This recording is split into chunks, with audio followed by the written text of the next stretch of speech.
안녕하세요. 창업사령관입니다. 오늘 시간은 초기 창업 패키지 발표 평가를 위한 준비 팁에 대해서 설명드리도록 하겠습니다. 주요 순서는 제가 컨설팅 했던 기업이 이번에 초기 창업 패키지 서류를 통과했습니다. 그래서 주관기관으로부터 발표 평가 관련된 메일을 받았습니다. 관련 내용을 소개해드리겠습니다. 그리고 주요 강의 내용인 발표평가 준비 팁에 대해서 설명드리겠습니다. 제가 컨설팅한 기업이 이번에 서류 평가와 창업 아이템이 통과되었다고 메일을 받았고요. 관련돼서 첨부 파일 2개를 받았습니다. 하나는 초기 창업 패키지 발표 자료 양식에 대해서 받았고요. 그리고 창업 여부 확인서, 자가 진단하는 그런 확인서가 있습니다. 발표 평가 전에 제출하는 것으로 요청을 받았습니다. 발표 평가는 5월 26일입니다. 5월 26일 날 온라인 평가, 비대면 평가가 되겠네요. 온라인 평가로 진행하고 관련해서 사전 리허설도 하고 이렇게 운영 방식도 개별로 안내해 준다고 합니다. 평가 결과가 5월 13일 날 이렇게 안내를 받았으니까요. 5월 26일이 발표 평가라면 한 13일, 대략 한 2주 정도 여유가 있지만 발표 자료는 미리 보내줘야 됩니다. 열흘도 안 남은 상황입니다. 주관기관에서 보내온 별첨 자료를 한번 확인해 보겠습니다. 우선 창업 여부 확인서입니다. 서류 평가 통과자 대상으로 이렇게 제출하는 거고요. 창업 여부 확인서라고 해서 등록을 이제 1회 이상 했었느냐, 그래서 자기 진단을 통해서 이렇게 창업에 해당되는 것을 표시를 하고, 만약에 뭐 위장 창업이라든지 이런 부분은 자격 요건을 통과할 수 없습니다. 이렇게 기업이 서명을 해서 주관기관에게 사전에 보내주면은 주관기관에서 검토를 해서 자격 요건이 안 되면 평가에 참여를 할 수 없을 겁니다. 제가 티스토리 블로그에 그리고 유튜브 강의로 초기 창업 패키지와 예비 창업 패키지 비교 분석을 한 강의 내용이 있습니다. 여기 참고하시면요, 초기 창업 패키지 사업의 신청 자격 관련해서 설명드린 내용이 있습니다. 이 부분을 참고를 하시고, 그리고 이 유튜브 강의도 참고를 하시면은 자가 진단하는데 의문사항이 있으면은 많은 도움이 되실 것입니다. 그리고 발표 평가 관련해서 발표 자료 양식을 보내왔는데요. 한번 확인해 보겠습니다.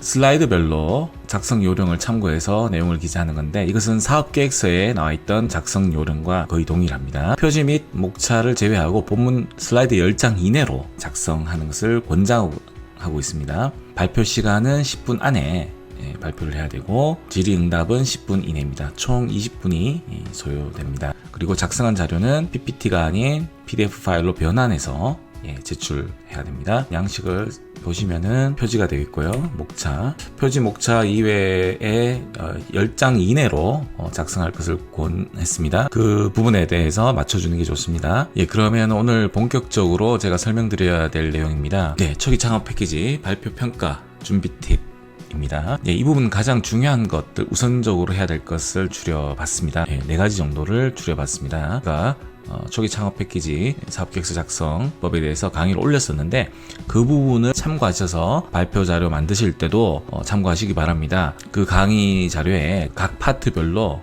어떤 내용이 핵심적으로 들어가야 되는지 그 부분에 대해서 제가 강의를 했기 때문에 그 부분은 참고를 하시면 되고요. 오늘은 발표평가 준비 팁 위주로 말씀을 드리겠습니다. 우선 사업계획서에 누락된 부분이 분명히 있을 거예요. 사업계획서에 빠뜨린 내용은 꼭 발표 자료에 추가시켜서 어필하시기 바랍니다. 물론 평가는 사업계획서만으로 평가를 합니다. 근데 발표 자료가 어떤 호의적인 이미지를 유도할 수 있는 그런 분위기 조성 차원에서는 큰 도움이 될 것입니다. 예를 들어서 매출이 초기 창업 패키지다 보니까, 그래서 창업한 지 얼마 안 된 기업도 이 초기 창업 패키지에 신청을 했을 겁니다. 그렇다면 그 기업들 같은 경우는 아직 매출이 그때 확보를 못했을 수도 있죠. 사업계획서 제출할 데드라인 상에서. 근데 사업계획서 제출한 이후에 매출이 생겼을 수도 있지 않습니까? 그래서 그 부분에 대해서는 발표 평가 자료에 어필을 하시기 바랍니다. 그러나 객관적인 자료로서 어필하셔야 되겠죠. 단순히 그냥 내가 매출 얼마 증가시켰다, 사업계획서 제출 후에 발표 평가하는 동안에 얼마를 증가시켰다, 이렇게 말로 하면 안 되고요.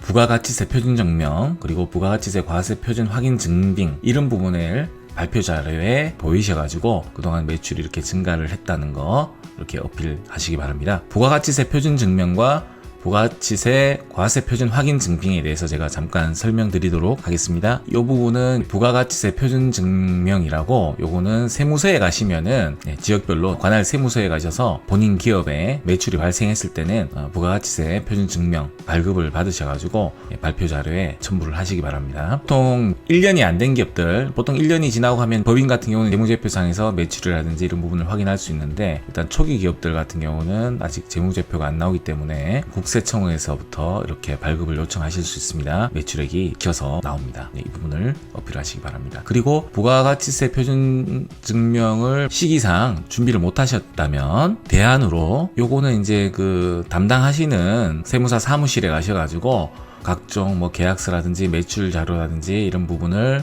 이제 세무사 사무소에 가셔서 이 부가가치세 과세 표준 확인원을 세무사한테 요청을 하시면요, 세무사가 이렇게 세무사 본인 도장을 찍어서 증빙 자료로 활용할 수 있게끔 이런 부가가치세 과세 표준 확인원을 발급해 줍니다. 이런 부분에 대해서도 발표 자료에 활용을 하시기 바랍니다. 매출 부분에 대해서 왜 이렇게 최대한 할 수 있는 방법을 다 찾아서 어필하라고 제가 강조를 하고 있는데요. 평가위원회 관점에서 봤을 때 국민 세금을 투입해서 지원한 기업이 만약에 매출도 발생하지 못하고 큰 성과가 없이 끝난다면은 그 부분이 가장 중앙기관이나 그리고 창업진흥원 이런 전담기관에서는 가장 곤란한 상황입니다. 어떻게든 지원한 기업이 수출도 많이 하고 매출도 많이 일으키고 고용도 많이 창출하는 성과 지표를 잘 달성을 해야 되는데, 아무래도 매출을 어느 정도 확보를 할 수 있는 기대감이 있는 그런 기업을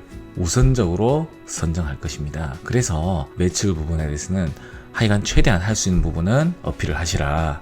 그래서 부가가치세 표준 증명, 그리고 부가가치세 과세 표준 확인원이라든지 이런 부분을 준비를 하시고 사업계획서 제출하실 때 만약에 이 부분이 누락되어 있다면 이번 발표 자료에 꼭 추가시킬 것을 제가 권해드립니다. 그리고 해외나 또는 국내나 구매 의향서나 구매 계약서가 있으면 발표 자료에 추가를 시키십시오. 매출이 없는 것보다 매출 발생에 대한 포텐셜이 있다는 것을 충분히 보여줄 필요가 있습니다. 그리고 10장 슬라이드 이내로 작성을 하라고 했습니다. 발표 시간이 10분 이내니까 슬라이드를 많이 담을 수 없을 겁니다. 10장이면은 슬라이드 한 장에 한 1분 정도 발표를 하신다 생각하고요.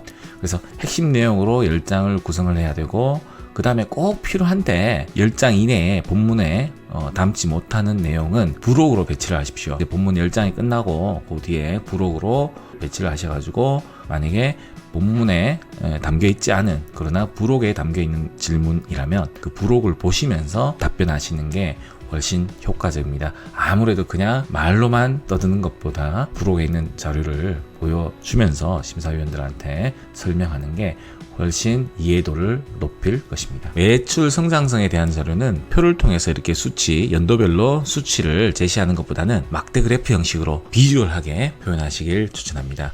그래프 형식이 훨씬 더 심사위원들의 눈에 들어올 것입니다. 세 번째, 실시간 온라인 평가. 지금 비대면 평가가 정부 지원 사업에서 하고 있는데요. 실시간으로 온라인 평가를 하는 경우가 있고, 또 어떤 경우는 녹화 영상을 보내는 경우도 있습니다. 크게 두 가지 방식으로 지금 진행되고 있습니다. 어떤 기관 같은 경우는 유저한테 두 가지 옵션을 주기도 합니다. 그래서 당신이 원하시면 녹화 영상, 발표하는 영상을 보내라고 하는 경우도 있습니다. 실시간 온라인 평가를 많이 하니까요. 관련해서 제가 좀 팁을 알려드린다면은 10분 이내 표지 및 목차를 제외하고 본문 10장 슬라이드 이내로 발표 자료를 내셔야 되니까요. 그렇게 준비를 하시고 그 다음에 발표 시간 10분을 맞추셔야 됩니다. 그래서 사전에 대본을 작성하십시오. 대본을 작성하셔가지고 리딩 하셔가지고 10분을 꽉 채울 수 있게, 대략 한 9분 40초 50초 정도에 끝날 수 있게 그렇게 한번 내용을 추가시키고, 만약에 내용이 10분을 넘어가면은 내용을 빼시고 해서 10분 안에 마무리될 수 있게 준비하십시오. 최대한 할 수 있는 얘기를 하십시오. 그렇게 한번 준비를 보십시오. 그리고 실전적으로 이렇게 하시면 좀 좋은데요. 요즘 줌이라든지 여러 가지 비대면 평가 플랫폼이 있죠. 그 플랫폼에 접속을 해서 보통 발표를 하시는데요. 접속하기 위한 그런 노트북을 하나 준비를 하시고요. 또 추가적인 모니터를 한 대 더 구비를 하셔가지고 모니터에 대본을 띄우셔가지고, 그리고 그 모니터에는 타이머도 스타트 해가지고 시간이 카운팅 될 수 있게 화면 배치를 구성해 보십시오. 예, 노트북을 앞에 위치하고 그 다음에 모니터를 조금 더 높게 위치하셔가지고 노트북 뒤편에 배치를 하셔서 활용하시는 방법을 권해드립니다. 그리고 아까 말씀드렸듯이 질문에 대한 답변 근거가 본문에 없을 시에는 부록에 있는 자료를 활용해서 답변하시고요. 당연히 본문 및 부록 내용 배치를 완벽하게 사전에 이해를 하셔야 되겠죠. 질문이 나왔을 때 그 답변에 해당되는 슬라이드가 어디 있는지 막 헤매시면은 곤란하십니다. 바로 답변이 술술술 나올 수 있게 준비를 하십시오. 혹시라도 만약에 녹화 영상을 보낸 경우가 있다면 발표자의 얼굴이 나오게 촬영하실 것을 추천합니다. 아무래도 심사위원들이 발표자 얼굴을 보고 발표 내용을 듣는 것과 발표자의 얼굴이 안 나오고 슬라이드만 이렇게 듣는 것보다는 아무래도 얼굴이 나오는 게 이해도를 높이고 공감대를 어필하시는데 도움이 되실 겁니다. 그리고 심사위원들의 돌직구 질문 대처법, 제가 그 앞에 초기 창업 패키지 사업계획서 작성법에 각 파트별로 나올 수 있는 심사위원들의 돌직구에 대해서 상세하게 제가 설명을 드렸습니다. 그분 강의도 참고를 하시고요. 심사위원들의 그 돌직구 질문이 나왔을 때는 우선 첫 멘트는 수긍하는 모양새가 좋습니다. 심사위원님 잘 지적하셨습니다. 그렇지만 거기서 끝나는 것보다 부드럽게 저희 생각은 이러이러합니다. 그래서 이 사업이 앞으로 뭐 괜찮을 것 같습니다. 라든지 그래서 부드럽게 본인의 주관을 얘기를 하셔야 됩니다. 그리고 마지막에는 이제 사업이 선정되면은 위원님 의견을 반영해서 사업 계획을 수정하겠다라는 식의 답변으로 구성하시는 게 좋습니다. 네 가지 좀 핵심적으로 준비하셔야 될 것, 일종의 발표 평가 준비 팁입니다. 그 부분에 대해서 설명을 드렸고요. 발표 자료 작성법은 저희 티스토리 블로그 창업사령관의 비밀노트 초기 창업 패키지 사업계획서 작성법을 참고하시면 됩니다. 저희 창업사령관 비밀노트 이렇게 네이버 다음 그리고 구글에서 창업사령관의 비밀노트라고 검색하시면 제 그 블로그가 뜹니다. 거기서 초기 창업 패키지 사업계획서 작성법 참고하시기 바랍니다. 제가 블로그에 올린 초기 창업 패키지 작성법에 대해서 다 올려놨으니까요. 발표 자료 작성하실 때 참고하셔서 도움이 되시길 바랍니다. 이상 창업 사령관이었습니다. 감사합니다.